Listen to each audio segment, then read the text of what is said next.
Cuando el futuro veas incierto y el temor debilite tu confianza, recuerda que Dios está presente, que nada escapa a su mirada.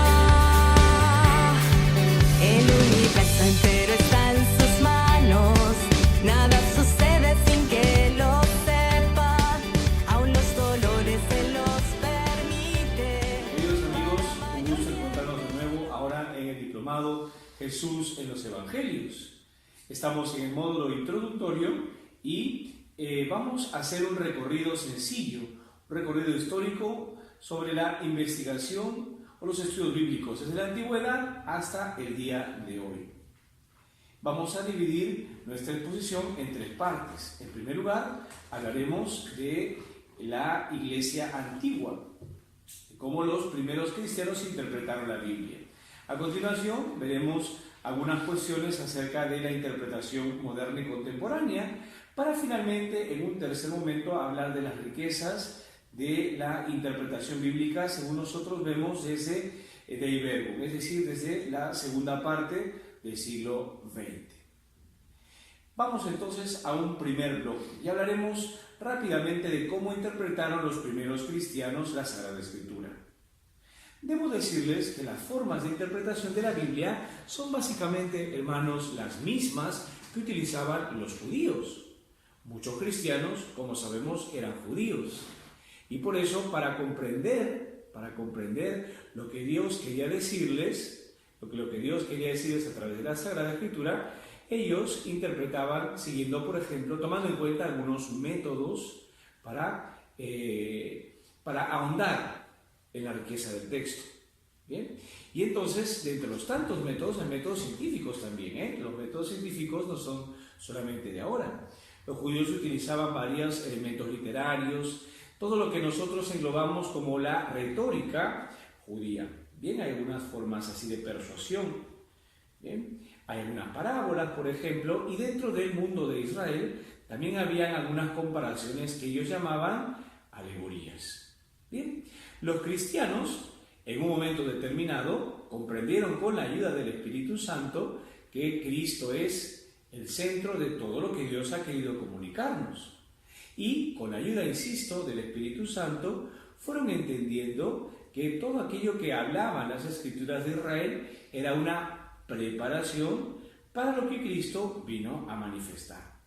En ese sentido, podríamos decir que prácticamente todas las Escrituras de Israel, que los cristianos después denominaron Antiguo Testamento, era un preanuncio, era una preparación.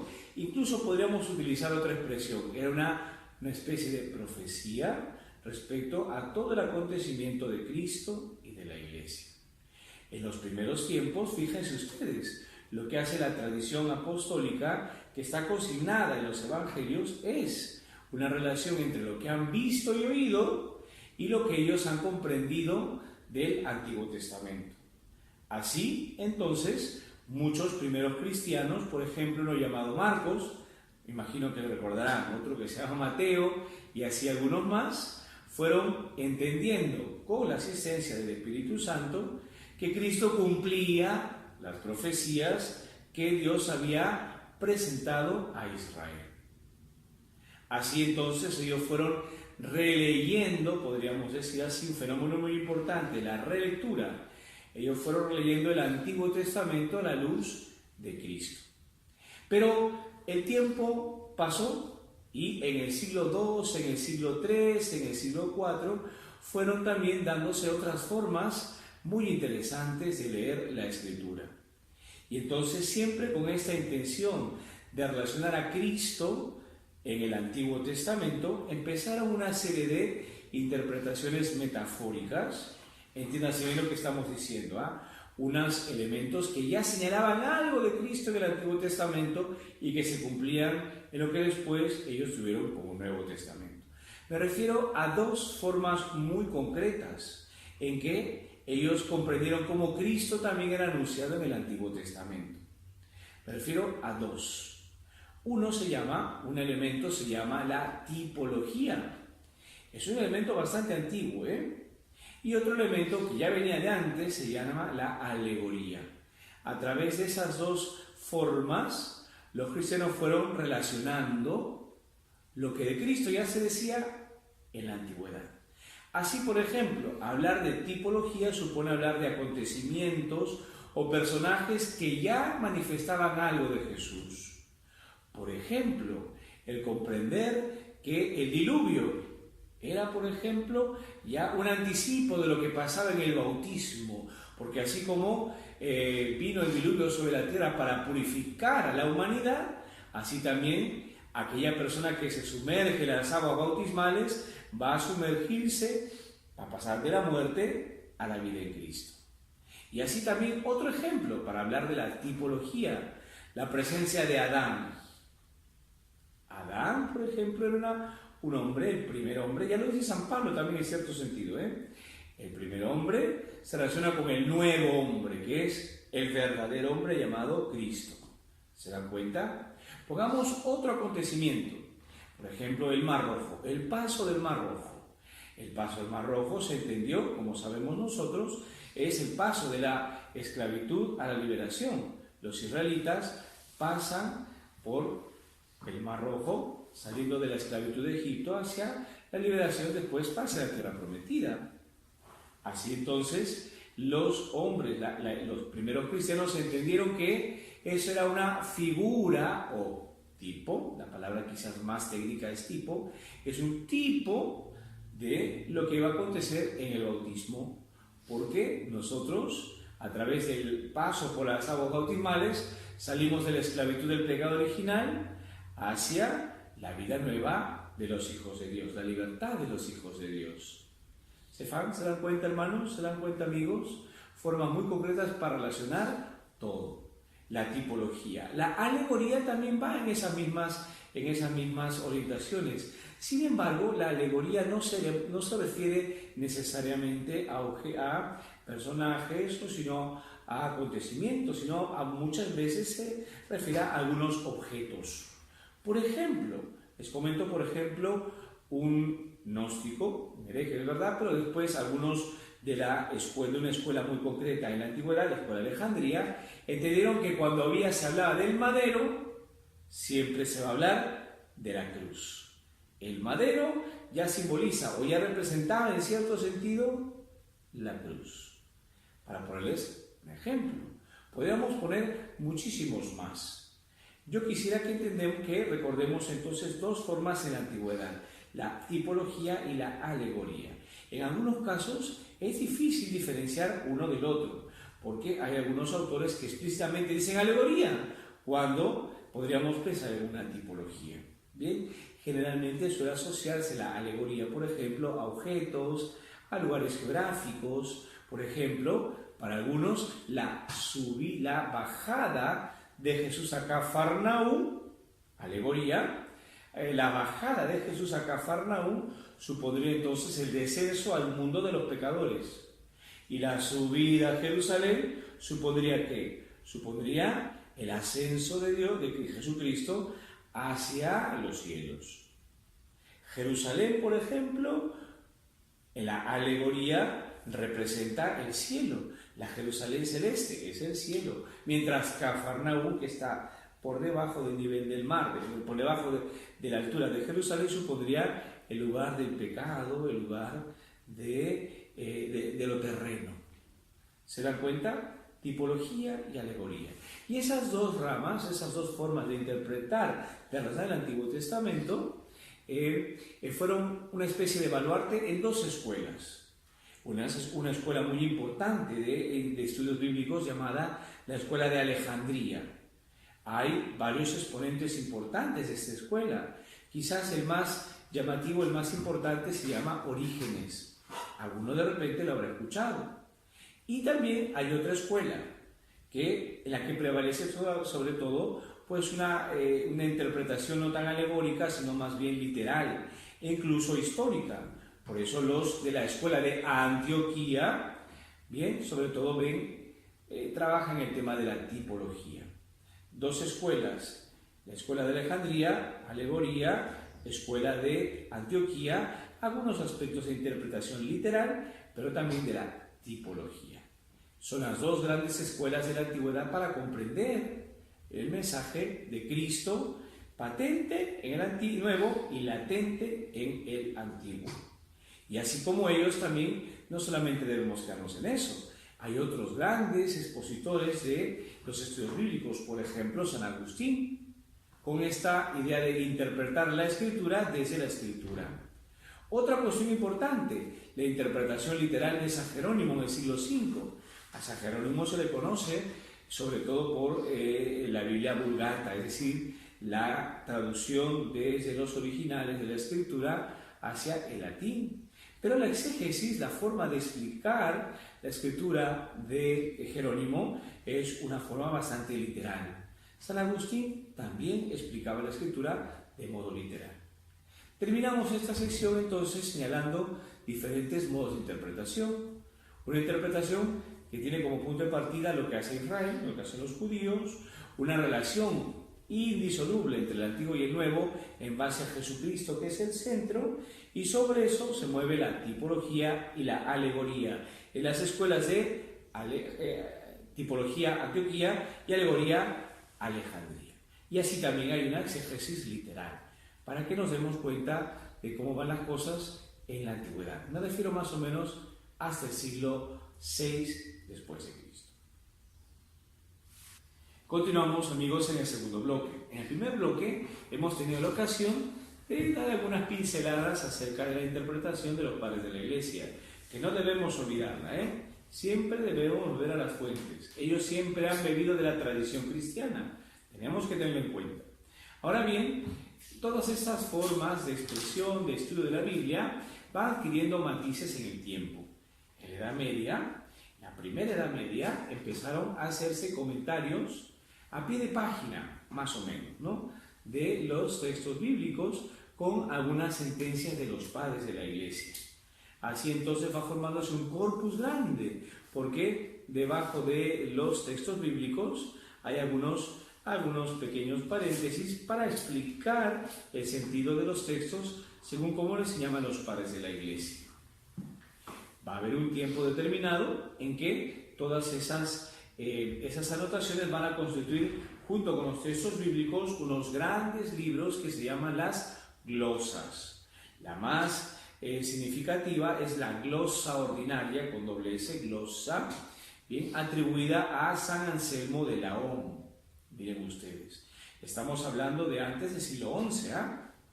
Ahora, esta interpretación patrística que recoge la interpretación bíblica, estas sentencias, comentarios patrísticos que recogen la interpretación de los padres de la Iglesia, van a ir progresando, es decir, van a ir ordenándose. Y en algunos casos esos comentarios van a asociarse según temas doctrinales o, según sea caso, temas espirituales. Y ya en la Baja Edad Media, siglo XII, siglo XIII, esos comentarios que tienen más bien un sentido doctrinal van a ser el punto de partida para que otros estudiosos en la Edad Media formen lo que nosotros conocemos como las sumas. A lo mejor algunos de ustedes escucharon la suma teológica.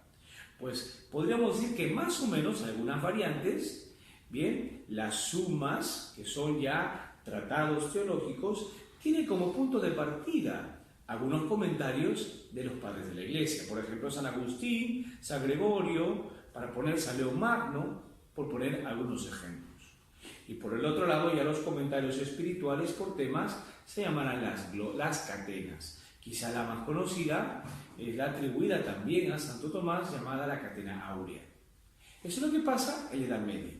En la Edad Moderna, queridos amigos, hay un cambio bastante significativo también, porque por el flujo del racionalismo, de las corrientes filosóficas, empieza a introducirse, no en el mundo católico, sino en el mundo protestante, un estudio más racional de los textos bíblicos.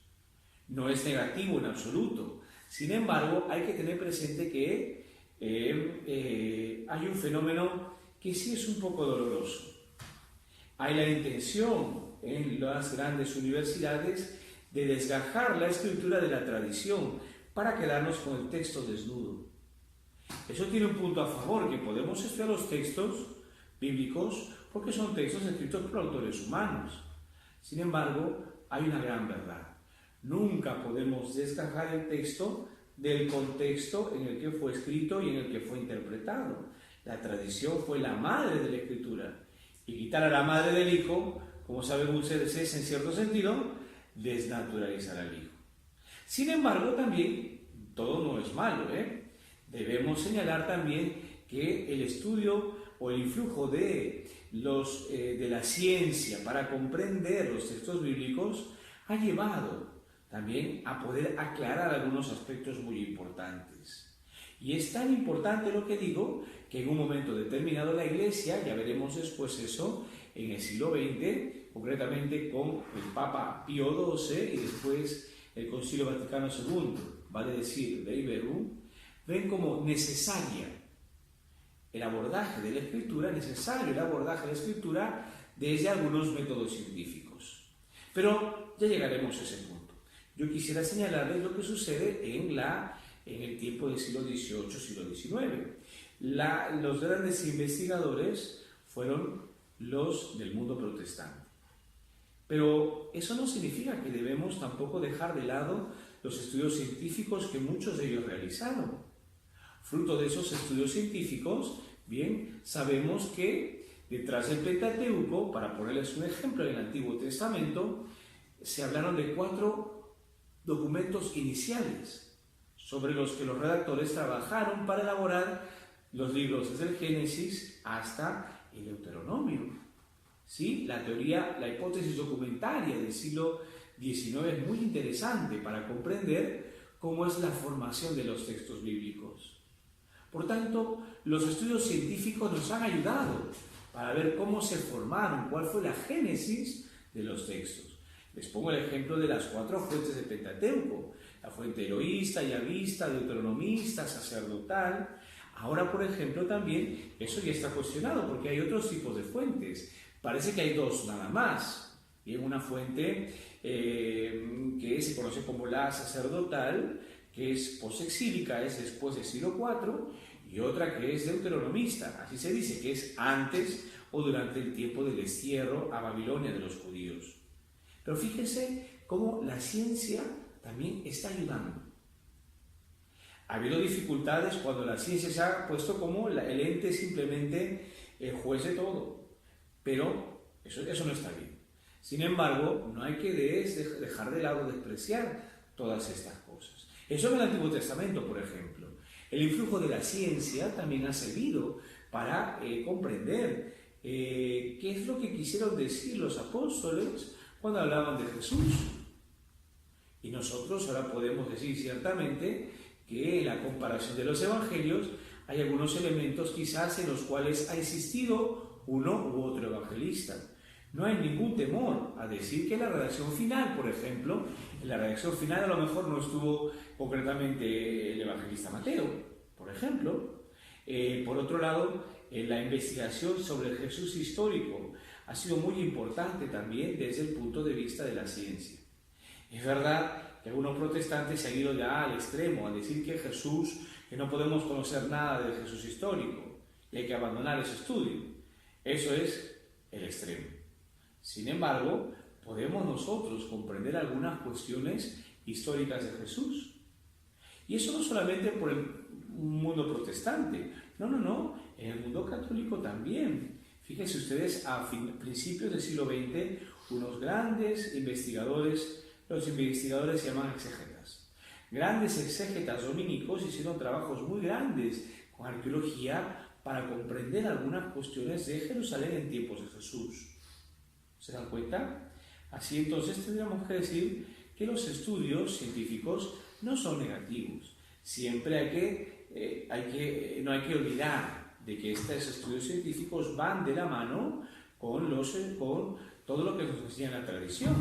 Sin embargo, fíjense ustedes cuántas riquezas. Sabemos que hay muchas riquezas. A través de esos estudios sabemos, por ejemplo, tomando el 4.º evangelio, que Jesús sí subió 3 veces a Jerusalén. Si ustedes leen los evangelios sinópticos dirán, no, padre, solamente subió una vez. Pero todos los estudios históricos han permitido determinar que Jesús, efectivamente, pasó 3 veces la Pascua en Jerusalén. Otra cuestión interesante: gracias a esos estudios científicos podemos nosotros identificar algunos lugares por los cuales atravesó Jesús. Gracias a esos estudios también podemos determinar en algunos aspectos qué cosas dijo propiamente Jesucristo. Y gracias a esos estudios también sabemos que todo lo de Jesús nos llega a nosotros a través del testimonio de los que estuvieron con él. Gracias a esos estudios sabemos, queridos amigos, que en los evangelios, bien, hay una intención teológica. Eso supone que los evangelios cuentan una cosa y dejan de contar otras. No porque Jesús, o no porque la vida de Jesús fuera oscura en algunos años, sino porque la ciencia nos hace entender que los evangelios cuentan lo que conviene a una comunidad concreta, según sus necesidades. ¿Se dan cuenta? Así que tenemos mucho que aprender. Hemos visto en la primera parte la cuestión de la tradición de la Iglesia. Ahora hemos visto, fíjense ustedes, los estudios en el siglo XVIII, siglo XIX y siglo XX, donde nos estamos quedando. Así que, queridos amigos, en segundo lugar, a saber valorar los aportes de la ciencia. Vamos, amigos, ya a nuestra tercera parte. Ya llegamos rápidamente hasta el siglo XX de la Iglesia. Miren que todas estas cuestiones en un primer momento fueron tomadas con mucha cautela por la Iglesia, ¿sí? Porque la Iglesia Católica fue viendo cómo estos estudios protestantes fueron llegando a extremos. Sin embargo, qué bueno es del Señor, qué bueno es del Espíritu Santo, que nuestra Iglesia también nos hizo entender que las formas en que escribieron los autores también son dignas de tomar en cuenta. Por eso, en el año 1943, en una encíclica llamada Divino Afflante Spiritus, el Papa Pío XII señaló para toda la Iglesia Universal esta idea, que es importante el estudio de la ciencia o el recurso de la ciencia para comprender el sentido de los textos.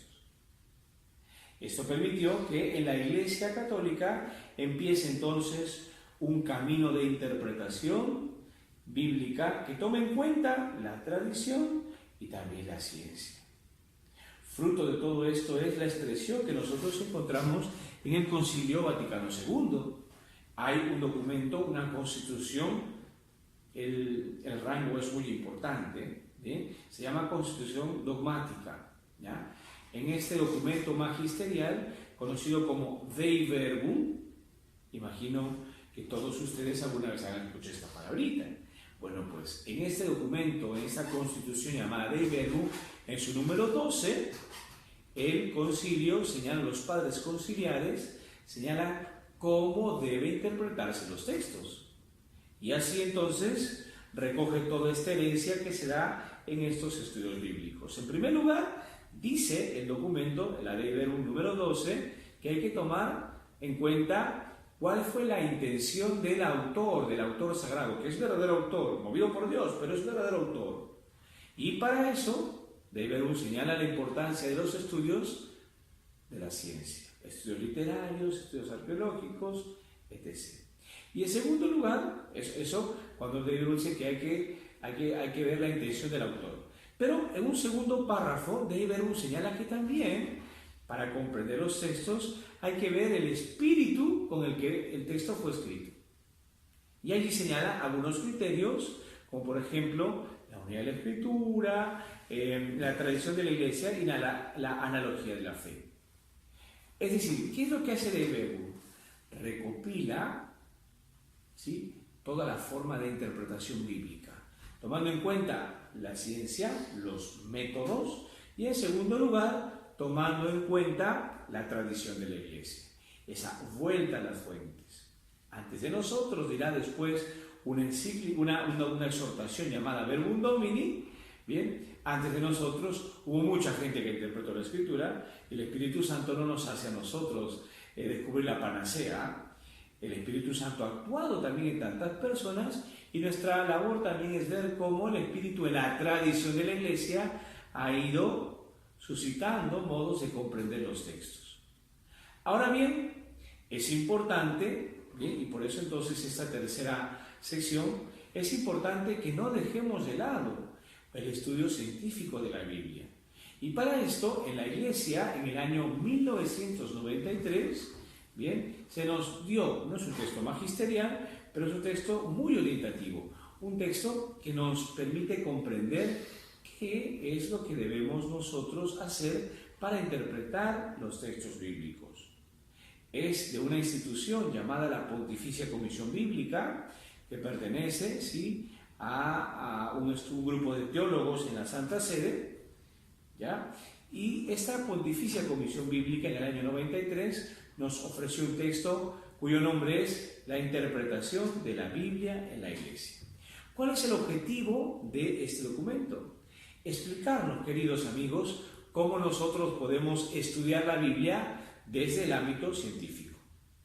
No nos olvidemos de lo científico y lo de la tradición, pero este documento nos hace resaltar, nos dice algunas pautas, nos ofrece algunas pautas para estudiar a través de la ciencia los textos bíblicos. Y debo decirles que este documento señala dos métodos en general, dos tipos de métodos. Un método que nos permite ver los textos a través de su génesis, a través de la historia. Ese método se conoce como el método histórico-crítico. Así como este método ve el texto y ve sus orígenes y trata de rastrear cuáles son los orígenes para ver qué es lo que quiso decir el autor, así también ahora hay otro tipo de métodos que más bien ven el texto tal y cual lo ha llegado y viendo sus relaciones, viendo los modos de persuasión de la época, toma el texto y lo interpreta según está en la redacción final. Esos métodos se llaman métodos sincrónicos porque se hacen en el tiempo, no se quiere revisar la génesis del texto. El más conocido es el método histórico-crítico y el método histórico-crítico tiene algunos pasos. Les comento rápidamente estos pasos que ustedes definitivamente los van a revisar. En primer lugar hay que ir a los textos originales. Y para eso entonces hay que acudir al texto más próximo, más fidedigno al original.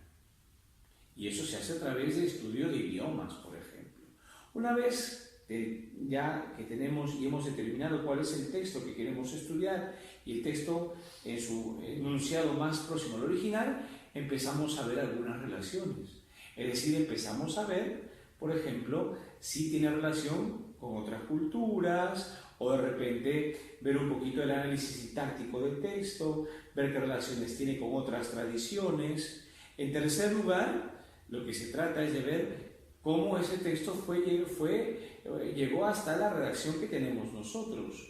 Ver qué tipo, por ejemplo, también de género literario tiene. Por ejemplo, una cosa es una parábola y otra cosa, por ejemplo, es una narración de milagros y otra la narración de exorcismos. Es decir, se va tipificando el texto. El texto más próximo al original, vamos señalando cuáles son nuestros textos, vamos viendo a qué género literario pertenece, a qué tiempo pertenece, qué relación con otras culturas y finalmente vemos cuál es la redacción final. Es un método un poquito complicado, es verdad, sin embargo muy importante. Y ustedes dirán, pero padre, ¿cómo yo voy a hacer eso si yo soy ama de casa? Si yo de repente estudio economía en la universidad, ¿cómo puedo hacer esas cosas? Evidentemente, queridos amigos, esa es la labor de los estudiosos de la Biblia y nosotros podemos acceder a eso a través de los libros. Y saben también alguna pincelada por lo menos. ¿Dónde podemos encontrar ese tipo de pinceladas? En nuestras Biblias, en la parte inferior en los pies de páginas de nuestras Biblias, a veces hay algunos comentarios. ¿Y saben también dónde? En las introducciones que tenemos de cada libro de la Sagrada Escritura. Es decir, en las Biblias de ordinario, en las Biblias católicas, no las pequeñitas, no en esta pequeñita de repente, sino más bien no en esta pequeñita, sino en esta más grande. En las Biblias más grandes encontramos una introducción a Isaías, una introducción a San Marcos, una introducción a Santiago. ¿Sí? Esas introducciones nos marcan alguna pauta de los avances del método histórico-crítico. Primera forma de comprender los textos. Pero también hay otro tipo de de interpretaciones, ya les dije, ¿no? Hablamos de los métodos sincrónicos, los métodos que ven el texto concretamente aquí y ahora, viendo relaciones y etc. Los métodos sincrónicos suelen llamarse análisis. Y por ejemplo, hay un análisis narrativo, un análisis retórico, un análisis semiótico. Les pongo un ejemplo. En el caso del análisis narrativo, de lo que se trata es, por ejemplo, de seleccionar la parábola. Uno selecciona la parábola e intenta ver como si fuera una especie de cuento o novela, una narración, cuáles son los personajes, cuál es la trama inicial, cuál es la trama final, cuál es el desenlace. ¿Sí? Es entonces, fíjense, analizar el texto como si fuera pues una narración. Y así, según el tipo de texto que tengamos. Ese es el análisis narrativo. El análisis retórico, por ejemplo, lo que va a querer es mostrarnos cómo la retórica, cómo la persuasión en el mundo judío o el cristiano se expresa en los textos. ¿Sí? El arte de la persuasión es muy importante. Fíjense, el día de hoy ya sabemos que si queremos un discurso, sabemos de más, que una imagen vale más que 1000 palabras. Y ahora, por ejemplo, si en una exposición no hay un video, pues estamos un poquito fuera de foco, ¿se dan cuenta? Porque queremos captar la atención. Ya. Esas formas retóricas, ¿de acuerdo?, son otras, claramente, en el mundo de la escritura. El análisis retórico intenta comprender qué es lo más importante que está puesto como elemento de persuasión. ¿Sí? Entonces, fíjense ustedes que estamos hablando de métodos. Y la pregunta es, pero padre, ¿yo cómo voy a saber eso? Volvemos a lo mismo. Vayamos a otros textos, vayamos a los pies de páginas, allí podremos comprender algunos aspectos más. Pero termino con una idea también importante. Así como el documento de la PCB, la Pontificia Comisión Bíblica, me habla de métodos, también hay otras formas complementarias, denominadas acercamientos. Son algunas formas para precisar o para quizás complementar estos métodos. Por ejemplo, quizás el más conocido es el acercamiento canónico. El Papa Benedicto, por ejemplo, utilizaba muchas veces para su explicación de la Biblia el acercamiento canónico. ¿Y qué supone hablar de acercamiento canónico? Supone explicar un texto con otro texto. Eso también lo hacía San Agustín, ¿saben, queridos amigos? Miren, explicar el sentido de un texto o el alcance de un texto a través de otros textos bíblicos. Yo recuerdo, por ejemplo, de repente no es una cuestión exegética, pero sí es una forma de lectura bíblica. Yo recuerdo que en las catequesis del Papa Benedicto hubo unas, les comento, vayan a la web y revisen ustedes, y cuando el Papa habla de la oración de Abraham, por ejemplo, empezará a explicar cómo oraba Abraham, pero dirá que precisamente la oración máxima se halla en Jesús, tomando a Abraham y tomando, por ejemplo, la vida de Cristo, que se encuentra en los Evangelios. Esa forma de explicar la Escritura con otros textos de la misma Escritura se llama acercamiento canónico. ¿Se dan cuenta? Y así como el acercamiento canónico también hay otros elementos, hay otros tipos de acercamiento. Por ejemplo, el acercamiento de la psicología. Son formas no excluyentes, no es que yo sigo esta y no hago la otra. No, son formas complementarias y la psicología nos puede entender, por ejemplo, entendámoslo bien, ¿no? En el Evangelio de Lucas podemos hacer una especie de radiografía del alma, no de la psicología, sino más bien una radiografía del alma de Santa María. Nosotros podemos introducirnos a ver el personaje y no tanto la psicología, insisto, sino el alma de la Virgen, y nos daremos cuenta que es una mujer, wow, profunda. Para decir una mujer de fe, una discípula y etc. de cosas. María se presenta en Lucas como el modelo de discipulado. Eso lo podemos comprender en parte con el acercamiento, fíjense, de la psicología. Terminamos, queridos amigos, con una idea importante.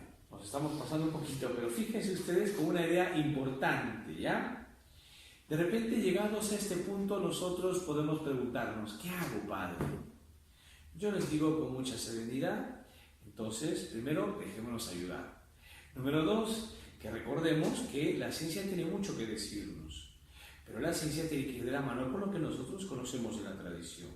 Un buen estudio, bien, no limita ni una ni otra, van de la mano. Y otra cuestión más, padre, si tengo que elegir métodos, el método no es concluyente, el método ayuda, el método científico, el histórico crítico, el análisis tal o cual, el acercamiento tal o cual ayuda. ¿Y qué puedo hacer? Vamos, no hay ninguna regla, es decir, en estas cosas, no es que si yo uso un método dejo el otro. Muchas veces los investigadores van utilizando un método y otro para comprender un poquito más desde la ciencia lo que nos dice el texto. Si eso lo complementamos con lo que dice la tradición de la Iglesia, tenemos un estudio perfecto. Dejémonos guiar, busquemos esos análisis con mucha serenidad y así vamos a profundizar en lo que Cristo ha querido decirnos en el Antiguo y en el Nuevo Testamento.